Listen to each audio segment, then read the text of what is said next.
Bienvenue au Starter du jour pour bien démarrer sa journée. Aujourd'hui, j'aimerais vous encourager à saisir la vie. L'apôtre Paul va dire ceci: saisis la vie éternelle à laquelle tu as été appelé. Nous sommes tous appelés à saisir la vie qui a déjà été prédestinée pour chacun d'entre nous, les plans, les projets que Dieu a formés.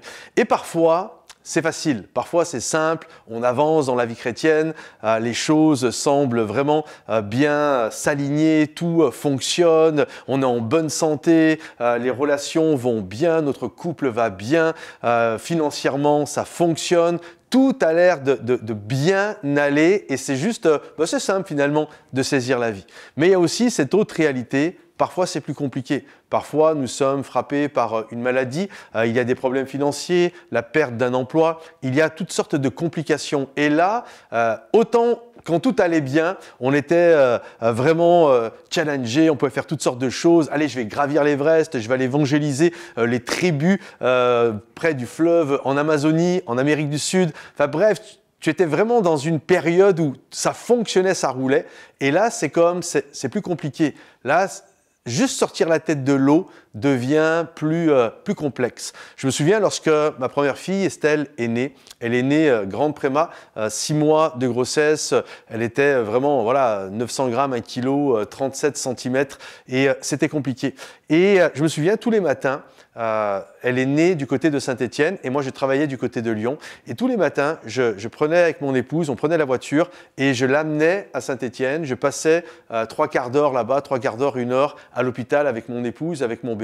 On lui faisait le bain. Ensuite, je laissais ma femme à l'hôpital. Je partais travailler dans la région lyonnaise et puis je faisais ma journée de travail, 19h30 terminée. Je remontais dans la voiture et j'allais de nouveau du côté de Saint-Étienne voir mon bébé, aller chercher mon épouse. Je restais là-bas de nouveau pendant 1 heure et puis on rentrait à la maison, c'était tard, c'était aux environs des 22h. Et on a fait ça durant 3 mois. Et c'est sûr que là, j'étais pas en mode enregistrer des starters, prêcher le dimanche matin, développer l'église Momentum, écrire des livres, écrire des pensées du jour. C'était tellement intense que la seule chose qui comptait pour moi à ce moment-là, c'était sortir la tête de l'eau, c'était réussir à vivre ces moments compliqués et ensuite on verra. Et je crois que la restauration fait partie de nos vies, fait partie à un moment donné quand le peuple va pour rentrer dans la terre promise, Moïse va mourir.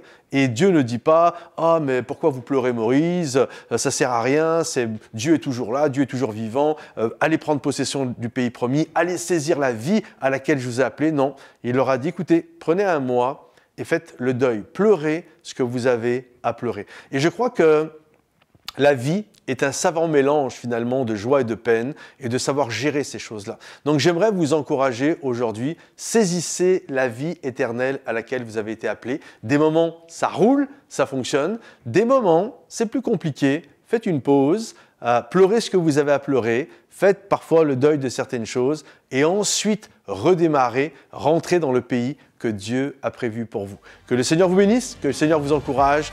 Pensez à liker la vidéo, à la partager à un plus grand nombre. Soyez bénis et à bientôt. Bye bye.